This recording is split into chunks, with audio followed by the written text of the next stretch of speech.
Iwang Suksmana mangadi linuwih Gusti ingkang Maha Agung Gusti ingkang Maha Suci mugi tansah paring pangayoman marang sagung titah wonten ing jagat raya nuwun mangkita Koko Prabu jimat sesembahan kula ing Arcapada dumuging delahan Koko Prabu Sri Bathara Kresna sakrawuhipun paduka Koko Prabu prapteng dhateng negari Ngamarta ingkang rayi ngaturaken sungkem pangabekti tandha pengajaji miwah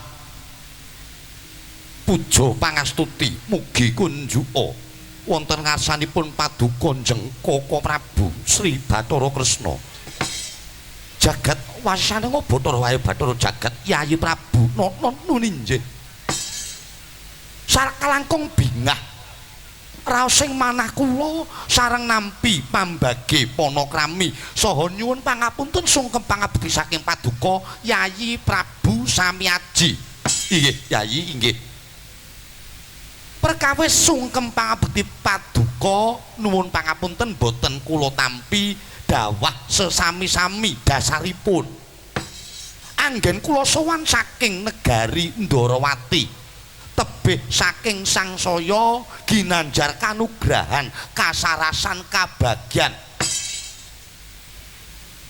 awit dados menapa Yayi saged kula ibarataken ing antawisipun Pandhawa klawan Ndarawati menika kados dene kreta jaran sakusiripun kreta jarane menika para Pandhawa dene kusire menika kula nata Ndarawati Prabu Sri Bathara Kresna Ndarawati nggih Ngamarta nggih Ndarawati Yayi wangsul pangandikan ingkang Raka Ndarawati ugi ngaturake salam taklim mawantu mugi kunjuka sandhap pepada paduka Yayi Prabu Ngamarta Yayi Prabu Puntadewa kawula nuninjih sampun kula tampi kula cadhong asta kekalih kapundhing mustaka kakalungaking jangga kapetekaking pranaja mimbana rah daging kayuwanan paring pangestu paduka Njeng Koko Prabu mboten langkung dipun sekecaken anggen paduka pinarak lenggah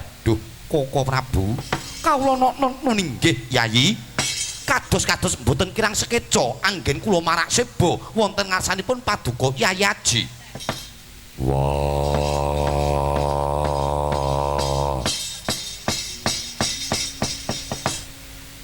sak tekane Jlitheng Kresna kakangku prapta ana negara Ngamarta ingkang rayi ya adimu saka Jodipati Werkudara ngaturake basaku tumanduka kelawan Jlitheng Kresna kakangku Yayi Werkudara iya Yayi sungkem pangabdine sadiwus tak tampa gawe jenggirating manahipun Kakang Ndarawati balik pangestunipun Kakang tumanduka kelawan jeneng sira Yayi Werkudara iya tak tampa tak regem hawaraji jaya kawijayan mimbuhi kasantosan uripku ora liwat kepenakno nggon mulungguh Jlitheng Kresna kakangku iya Yayi kaya kurang sawiji apa anggonipun Kakang Prapta ing negara Ngamarta kene semanten ugi kula Koko Prabu Prapta paduka wonten negari Ngamarta ingkang rayi madukara kula pun Arjuna ngaturaken sungkem pangabekti mugi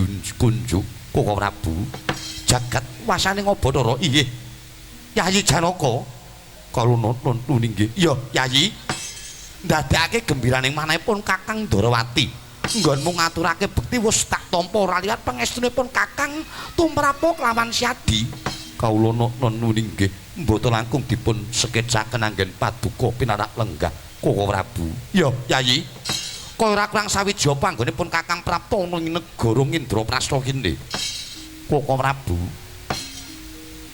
ndadosaken bingah manakula dene ri palungguhan samangke paduka sampun kersa minangkan ingkang dados panyuwun kula prapta dhateng negari Ngamarta Koko Prabu bingahing manah kula prasasat kados kejugrukan Wukir Sari kablabaran Samudra Madu dene Paduka sampun kersa rawuh dhateng negari Ngamarta. Mbok inggih dinten samangke kula aturi paring dawuh menggah sabdatama Paduka Koko Prabu saged njalari pepadang tumrap maneh keng raying negari Ngamarta. Nyuwun pangapunten menawi kok wadi anggen Paduka badhe paring dawuh wadi tumrapipun para kadang Brata Pandhawa miwah para kawula ingkang sami seba. Monggo kula aturi wonten ing pendhapi wingking sabejagong catur netra klawan ingkang rayi. Kula nedha nganglungaken jangga nelingaken sabdatama Paduka Njeng Koko Prabu Sri Bathara Kresna. Hansa Puspitorum kasiliring samirana mbrek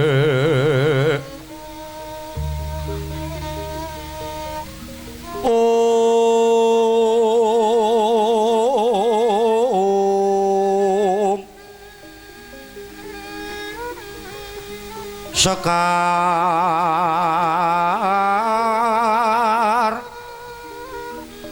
gadung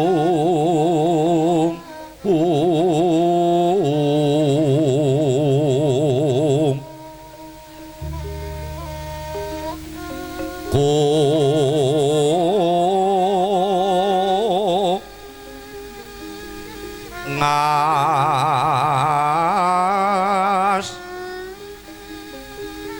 gandanyo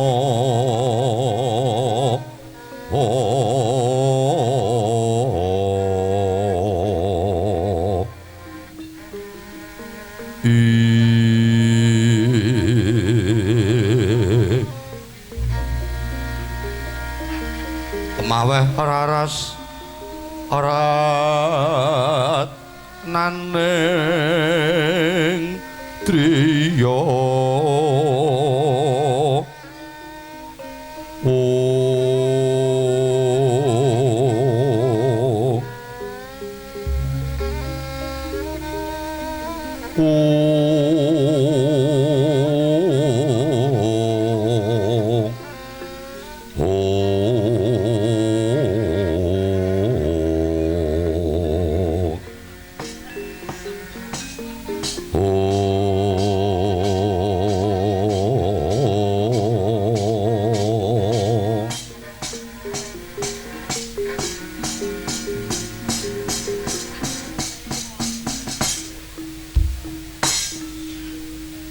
jagat wasane ngobodo waya Bathara jagat Yayi Aji.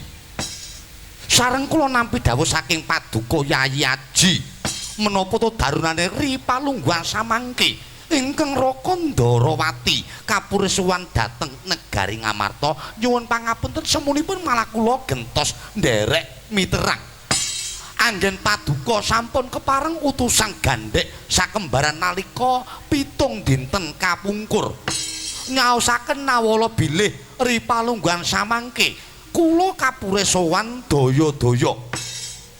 Dinten menika kula prapteng dhateng negari Ngamarta Yayi malah kula gentos nyuwun dawuh wigatosipun pasiwakan dinten samangke wonten wigatos menapa Yayi? Inggih Koko Prabu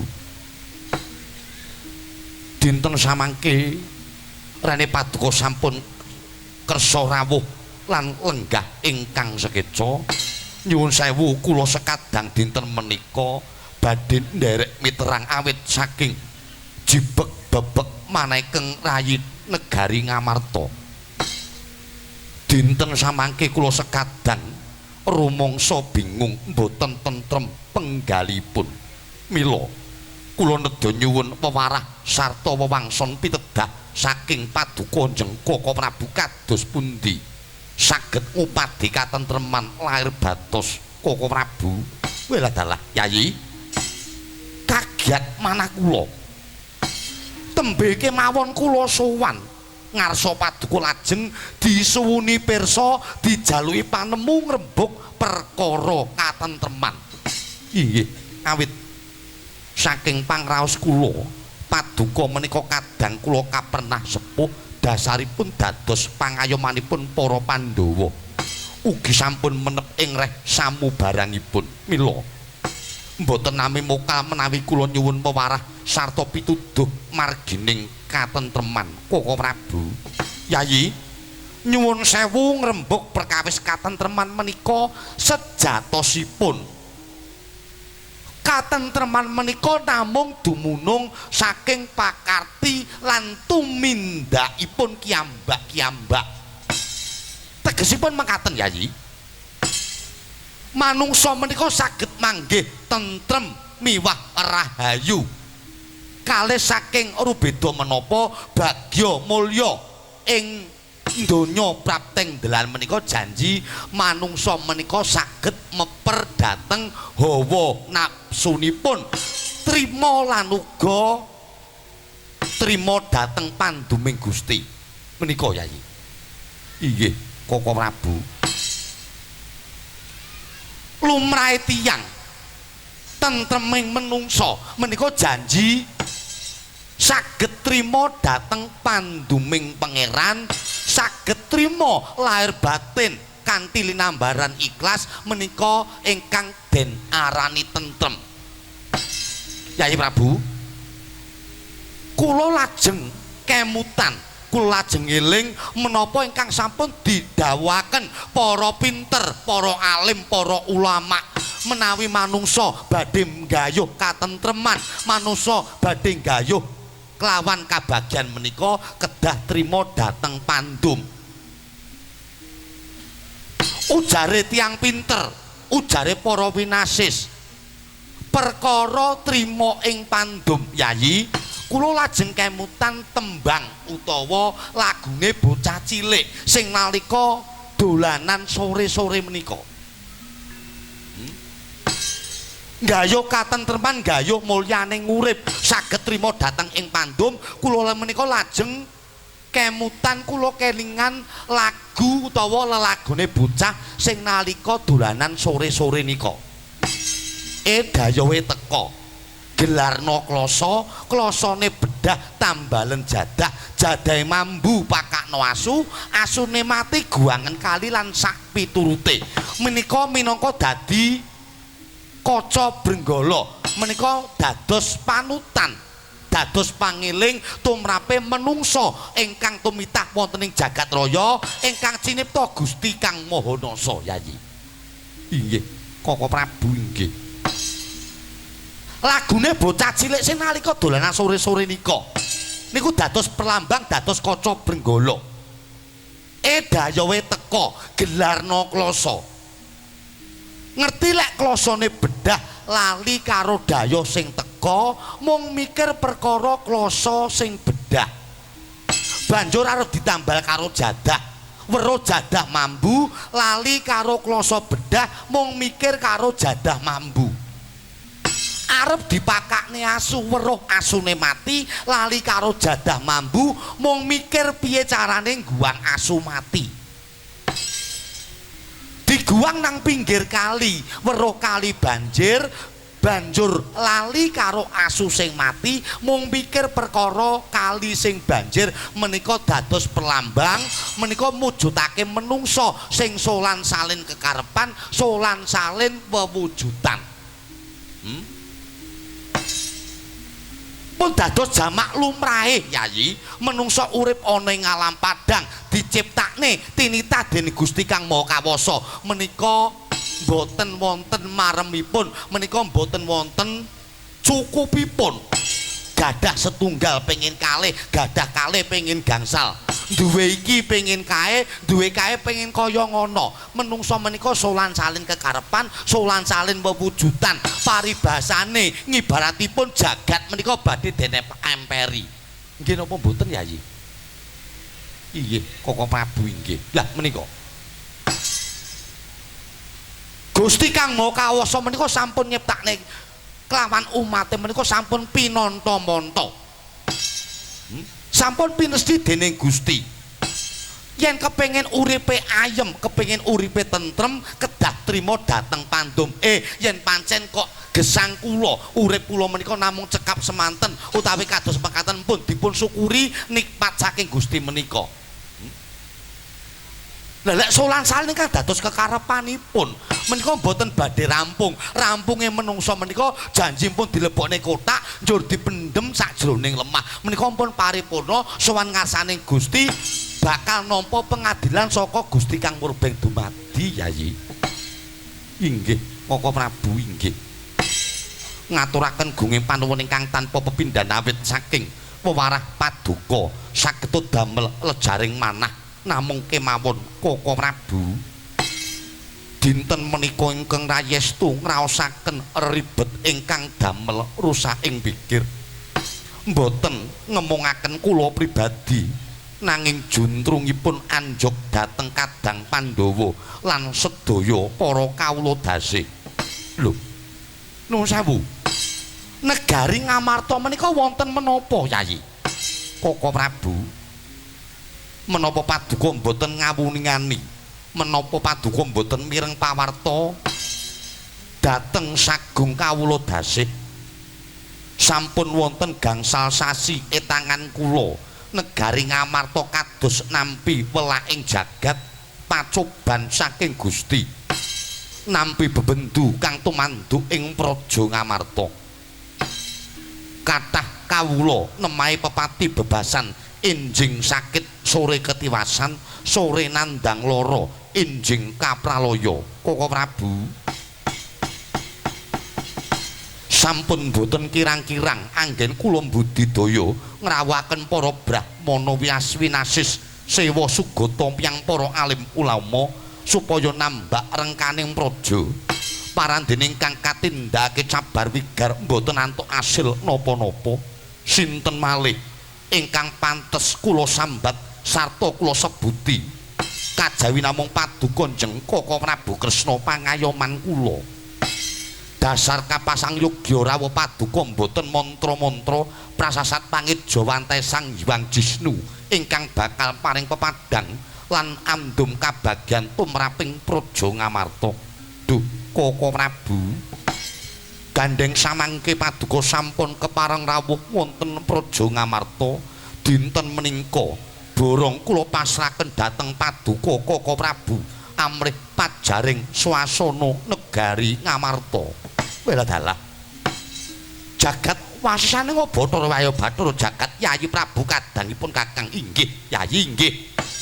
Dados cethanipun dados gunggung kempalipun dinten menika praja Ngamarta ketaman pagebluk Mayangkara sabab katahe para kawula ingkang nandang lara satemahan tekaning pepati, Yayi. Kasinggihan Koko Prabu. Wah, Jlitheng Kresna kakangku. Werkudara piye? Mangertiya. Wis suwe nggonku kepengin ketemu kelawan Jlitheng Kresna kakangku. Nanjake perkara iki supaya melu urun penemu udu rembug mbirat penandang praja Ngamarta supaya enggal wadang. Nanging barep kakangku ora sarujuk. Mangkono, Yayi. Iya. Rene dina iki wis teka ana Ngamarta Maragagi tutura. Paringa dawuh nganggo cara kepiye srana apa sing kudu tak tindake. Merga arepa dikaya ngapa antarané Kresna karo Pandhawa dibaratake dene kreta jaran sakusire. Kretane ratu, kretane jarane para Pandhawa. Dene kusire ora liya Kresna kakangku. Mongko dina iki kreta jaran ora iso mlaku. Ora gelem jumangkah merga rusak pikire. Kowe dadi kusir kudu gelem dandan-dandan supaya bisa lestari. Praja Ngamarta dina iki Kresna kakangku. Weladalah Werkudara ya. Nuwun sewu Yayi Punta. Kula badhe mundhut pirsa, Yayaji. Iye, babakan menapa Koko Prabu? Nuwun sewu saderengipun. Nuwun sewu saderengipun Praja Ngamarta nampi welak ing Jawata ngantos tintrim kahanane kados mekaten menapa Ngamarta kedadian ingkang nganeh-nganehi tuwin wonten lelakon ingkang ngedap-ngedapi tumrap Praja Ngamarta Yayi. Inggih Koko Prabu. Nanging kula badhe walaka ajrih dhateng dukanipun paduka Koko Prabu Ndrawati. Sampun to sampun Yayi sampun. Nuwun sewu. Sowan kula menika mboten badhe duka dhateng paduka nanging kula menika namung kepengin nderek tanget ugi badhe ngenteng-ngentengi dhateng lelakonipun ingkang dumadi wonten ing Praja Ngamarta Yayi. Nggih Koko Prabu. Menawi mekaten kula badhe ngestuaken dawuh lan walaka sajarwa babakan negari Ngamarta. Estunipun gangsal wulan kapengker saking etangan kula wonten lelampahan ingkang dameling mboten sanes kejawi namung pusaka Jamus Myang Kalimasada murca saking padegedongan Praja Ngamarta. Koko Prabu sak ilange pusaka Jamus Kalimasada tumuli negari Ngamarta kedawahan welak ing dewa nampa pagebluk Mayangkara ketiban pagebluk Mayangkara. Kathah raja pepati tumpuk undung matumpa-tumpa Koko Prabu kula nyuwun sanjata pitulungan dhateng paduka Koko Prabu. Jagat Dewa Batara. Adya Trisna kapirang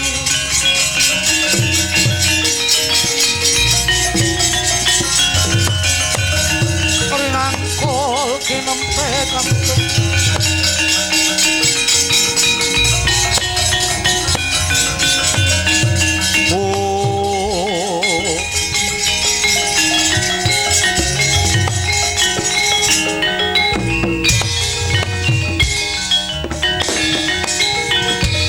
sang retnaning abawana ya kita kang walang ati Jamus pustaka Kalimasada ilang Yayi. Wala dalah. Piye kula sampun tanggap Yayi babakan menika. Kula ugi saged ngrasake sepinten to awrating panggelih paduka dhateng lakon menika. Nanging nuwun sewu, saderengipun kula badhe nderek tanglet kula badhe nderek pirsa. Napa Yayi Prabu menika sampun ngupadi mawi srana utusan dhateng Nayaka Praja perkawis ilange pusaka Jamus Myang Kalimasada Yayi. Estunipun kula sampun paring dawuh dhateng sedaya para kadang Pandhawa lan para nayakaning negari. Namung ngantos dinten samangke cabar wigartanantuk karya Koko Prabu Jagat Dewa Batara. Dara Kresna kakangku piye? Apa si Adi wis mbudidaya perkara ilange Jamus Kalimasada? Wah, tepung gelang kekalangan nggonku goleki. Bebasan jajah desa Melangkori. Ngluru kabar ilange jamur. Ilange Jamus Kalimasada parantine ora entuk hasil. Anane Werkudara malah bingung bilelengan. Semanten ugi kula Koko Prabu. Kiblat papat sampun kula lampahi. Bebasan munggah gunung mudhun jurang nanging boten entuk karya. Oh lah dalah. Jagat Dewa Batara. Yayi Prabu Puntadewa. Koko Prabu. Rene sedaya pambudidaya sampun kula lampahi sekadang nanging boten antuk karya. Dinten menika ageng panyuwun kula dhateng paduka Koko Prabu. Mugi kersa dados colok pepadang Kalidamar lakon menika Koko Prabu. Yayi, selak mbok menawi sagah dereng kinanten. Tegesipun ngaten. Rene paduka Yayi lan sedaya kadang Pandhawa menika sampun pasrah dhateng Keng Raka Ndarawati. Dinten menika badhe kula estokake. Namung kemawon Yayi, yen nitik lelakon mongko pambudidayan manungsa kok mboten kuwawi nembus dhateng pepadang. Monggo, monggo. Kula suwun ingkang sami lenggah dinten menika ngeningake cipta sawetawis. Inggih ingkang dipun kersaken Paduka Koko Prabu kados pundi? Yayi, monggo. Nyuwun dhateng purbane Gusti Kang Maha Kawasa Yayi. Kawiwitan wekdal menika Paduka Yayi Werkudara Janaka. Apa dene kabeh para nayaka praja ayo bebarengan kelawan pun Kakang samadhi ning njaluk kelawan sing gawe jagat supaya antuk pituduh ana ngendi dununge Jamus Kalimasada supaya awak kamulyan tumraping praja Ngamarta Yayi. Monggo kula dherekaken Koko Prabu. Tansah marpamoring suksma sinuksmaya winah ya ing sapi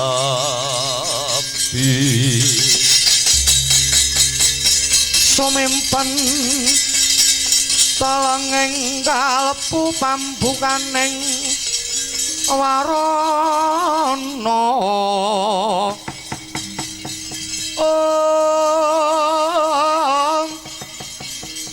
talen saking layap liya pengaluyup pendo pecating sumena sumusuping rasa jati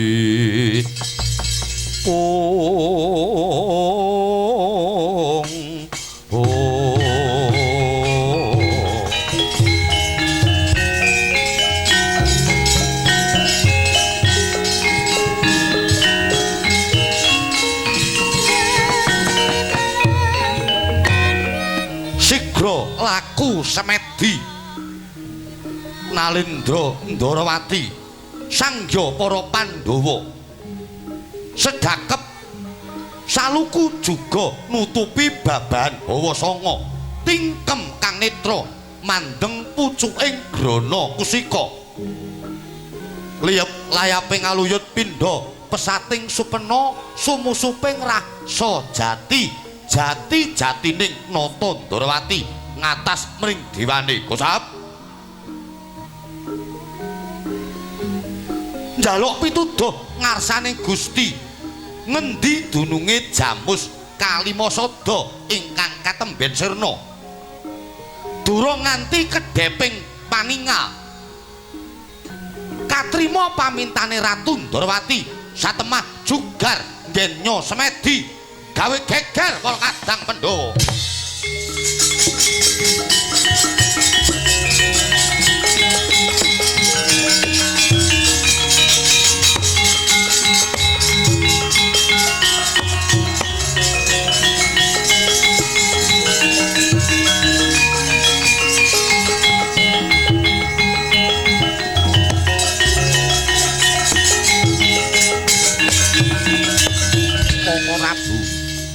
Kenging menapa paduka purna anggenipun mangsa semedi tumunten paduka njugaraken Keng Rayi Ngamarta Koko Prabu. Wah, Kresna kakangku, ene apa? Teka dadi kuwi njugarake marang Werkudara Janaka apa dene kabeh nayaka praja. Nyuwun pangapunten Yayi. Werkudara, piye?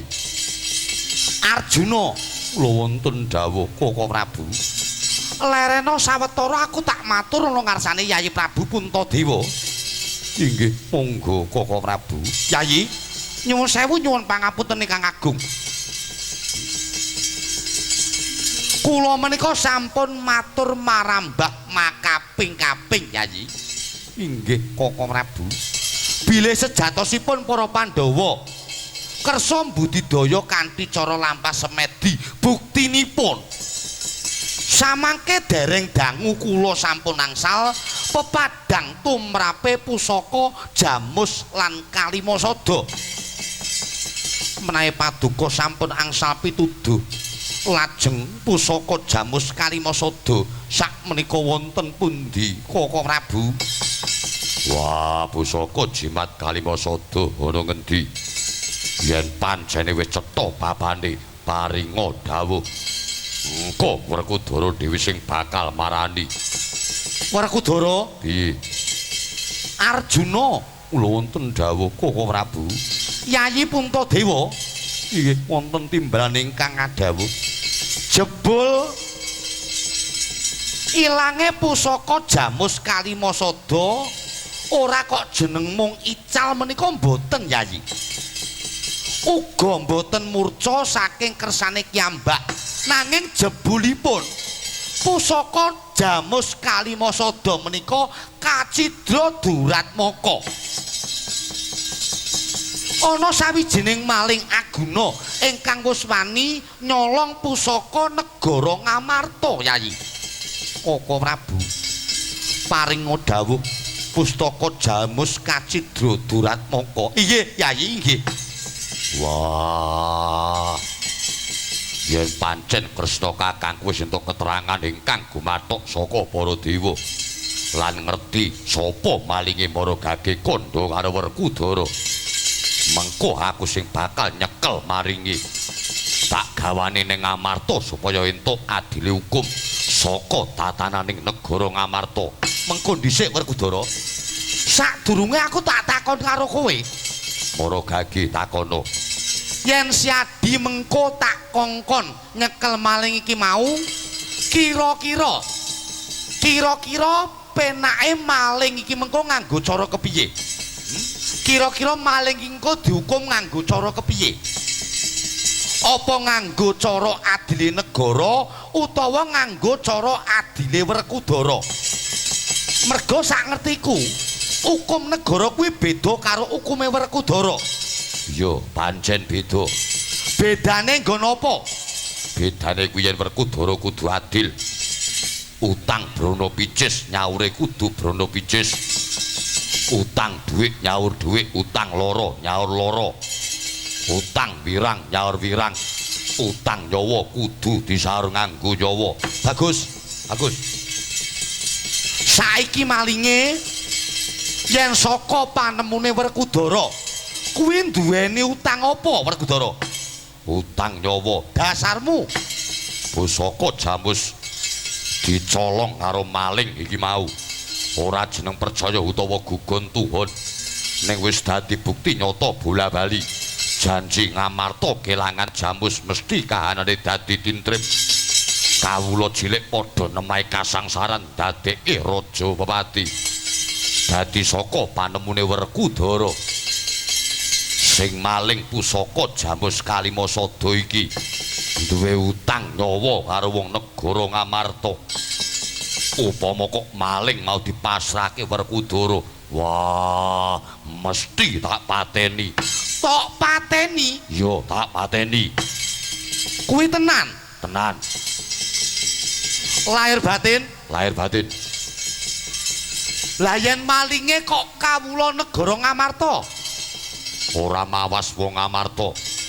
Merga hukume negara nggunakake pemerintahan dono wesiasat sama beda dono denda.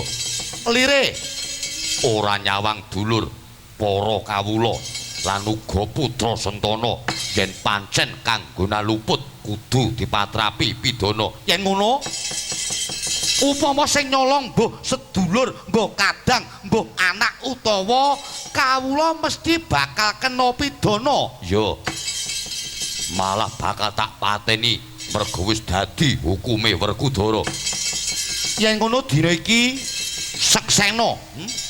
Dina iki seksenana. Werkudara. Maling iki tak pasrahne karo kowe Werkudara. Kowe saguh apa ora? Saguh. Barep kakangku paringa palilah apa ora? Yayi. Gandeng sing dipasrahi kuwi Siadi. Hukum iki pun kakang mung kari manut lawan Yayi Werkudara. Ya, yen ngono wis cetha. Yen ngono wis gamblang. Sing tanggung jawab Werkudara. Gage kandha. Kandha sing cetha. Sapa sing wani nyolong Jamus Kalimasada tak patenane kuwandane tak aturne Kresna kakangku.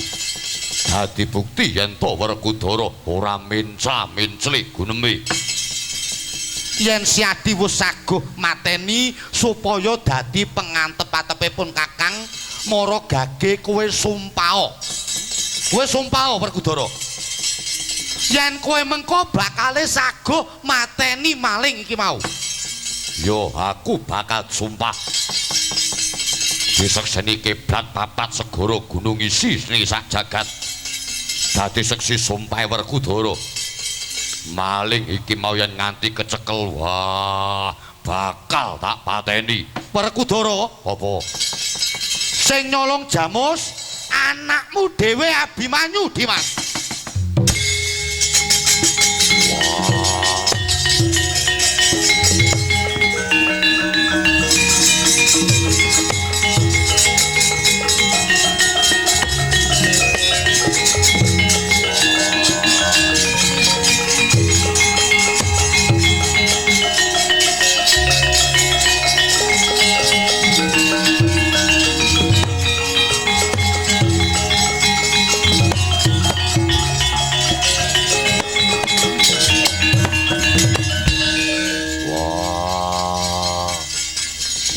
Dinemu nalar ibarat hitungan jomplang Kresna kakangku. Werkudara piye? Apa ora kleru lan ora kleru nggonku keprungu yen Abimanyu sing nyolong Jamus Kalimasada. Ora. Pancen dawuhe dewa kaya mangkono. Cetha sing tak tampa yen to pusaka Jamus Kalimasada kuwi dicolong karo anakmu dhewe Abimanyu. Dara, kowe kudu eling lho, kowe aja lali. Kowe lak wis saguh ngucap pisan kudu kaleksanan. Yen nganti kowe selak karo ucapmu ning ngarep mau, apa kelakon kowe diwewirang jagat lan kawula sak negara Ngamarta. Elinga Yayi. Kowe wis sumpah karo jagat saisine, kawula Ngamarta kabeh wis padha krungu. Apa kelakon ana tembung Werkudara wis ora ngugemi karo tembunge dhewe. Bratasena wis ora iso nggondheli karo kasatriyane, selak karo ucape dhewe. Ayo pikiran dhewe Yayi. Wah, Abimanyu. Kowe cilik nganti gerang. Durung tau gawe wirange wong tuwa. Saiki malah wani ngorek-ngorek karo jenenge Werkudara. Wah, Kresna kakangku. Ayo tajak munggah kayangan. Lho, arep ngopo? Takon karo dewa. Apa bener Abimanyu sing nyolong? Aja-aja dewa kleru sing menehi wisik. Ora ana dewa kok kleru menehi wisik ora ana. Tur yen nganti kok cenanangan pun Kakang sowan kayangan nakokne perkara iki, dikira pun Kakang kuwi ora percaya karo pangandikane lan wisiking para dewa. Wurung tan wurunga pun Kakang bakal nampa pidana Yayi. Wah, jlambrong. Kowe wong tuwa ora iso mulang karo anakku Abimanyu. Mung gawe wirang. Bagus rupamu ning jebulane. Anak-anak dadi gento, dadi waling. Wah, Janaka. Koko Prabu. Kapejahana kula nderek. Mboten nginten menawi anak kula wantun nyidra Jamus Kalimasada. Abimanyu sampun damel wirang nyipratirah letu dhateng pasuryan kula lan para pepunden Pandhawa Koko Prabu. Wah, Kresna kakangku. Aku kudu piye? Wah, aku kudu piye? Lah kok Lah kok malah bae kudu kepiye iki karepmu ndul kepiye? Kowe kuwi maido apa takon Werkudara? Kudu piye karepmu ki apa? Sing tak takokne kuwi apa Werkudara? Wah, aku kudu piye? Aku mateni sapa? Wis mateni sak-sakmu kono karepmu kono. Kok malah bingung dhewe sing kudu mbok pateni iki anakmu lanang Abimanyu. Abimanyu kuwi gawe pirange para Pandhawa. Werkudara, kowe lek mangkat dina samengko kowe bakal netepi kelawan kewajibanmu netepi karo darmaning satriyamu. Ning kok kowe nganti ora makat aja takon dosamu lho. Sumpahmu kuwi diseseni karo jagat Werkudara. Yen ora mbok lakoni kowe bakal dihukum dening jagat.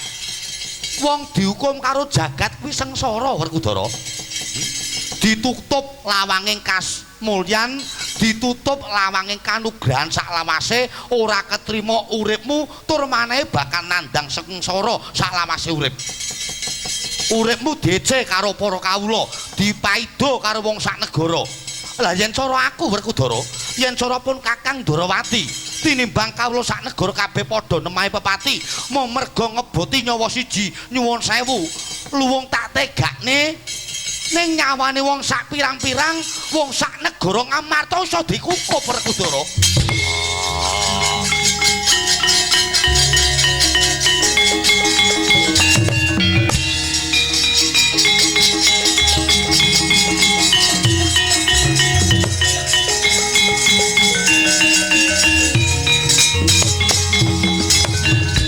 Janaka wonten dawuh Koko Prabu. Ora ngono si Adi kok meneng bae to? Kok si Adi mung meneng bae? Kadangmu tuwa Yai Werkudara wis aja mangka mung bakal goleki Abimanyu sing dina iki wis wani maling Jamus Kalimasada. Mongko si Adi Yayi Janaka kuwi dadi wong tuane. Anakmu dadi gento, anakmu dadi maling, kok meneng bae kowe iki wong tuwa capopo Janaka.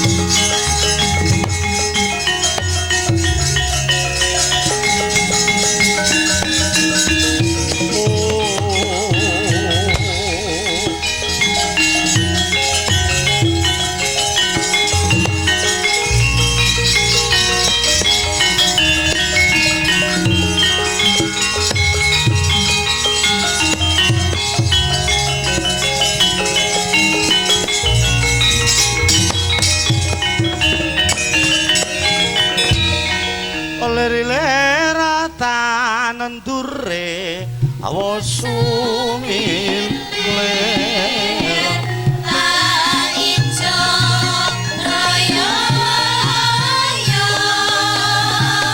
tasenggota manten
Yayi, Yayi Puntadewa kadangipun Kakang Yayi. Koko Prabu. ingkang rayim pun boten saged matur menapa malih. Jer nyatanipun dawuh paduka Jengkaka Prabu terang terwaca tanpa warana bilih. Rikalenggan samangke murcanipun Jamus Kalimasada kacidra anak kula piyambak Abimanyu Kaka Prabu. Lajeng menapa ingkang kedah kula lampahi Kaka Prabu Amrih padhanging swasana negari Ngamarta. Kula nyuwun wewangson pituduh saking paduka Jengkaka Prabu. Yayi, nyuwun pangapunten ingkang agung. Gusti paring pacoban kelawan titahe menika sampun sak murwate mpun diukur kelawan kekuataning menungsa. Paribasan wonten tetembungan satunda sabilik-bilik. Yayi, kula suwun sabar ing penggalih nyuwun ngersane Gusti amrih padhanging lakon menika Yayi.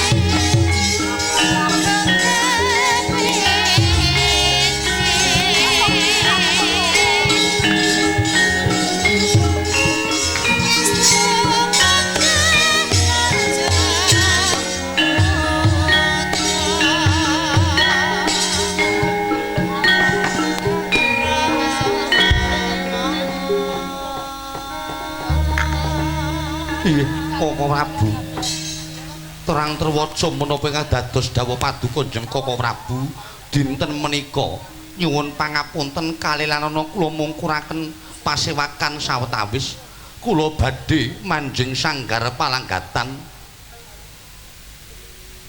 nindakake patrap semedi nyuwun marang purbane Gusti amring padhanging lakon ingkang tumempuh wonten negari Ngamarta. Kaka Prabu Yayaji ngestakaken dawuh malah dinten samangke ripalunggan menika kula Keng Raka Ndrawati badhe nyuwun pamit sawetawis kula badhe nderek ngawat-ngawati kelawan lakunipun Yayi Werkudara kelawan Yayi Janaka anggenipun bujung kelawan Keng putra inggih menika Abimanyu ingkang dinten samangke sampun wantun wani nyidra Jamus Kalimasada.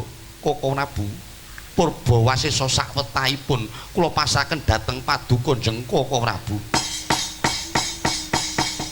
Sabebar katalika wau wis paripurna pangandikane wong agung negara Ngamarta Samana Sigra kundur ngedhaton regete kang samya ngampil upacara nata yen sinawang saking Mandrawa Banjaran Sari lagune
Thank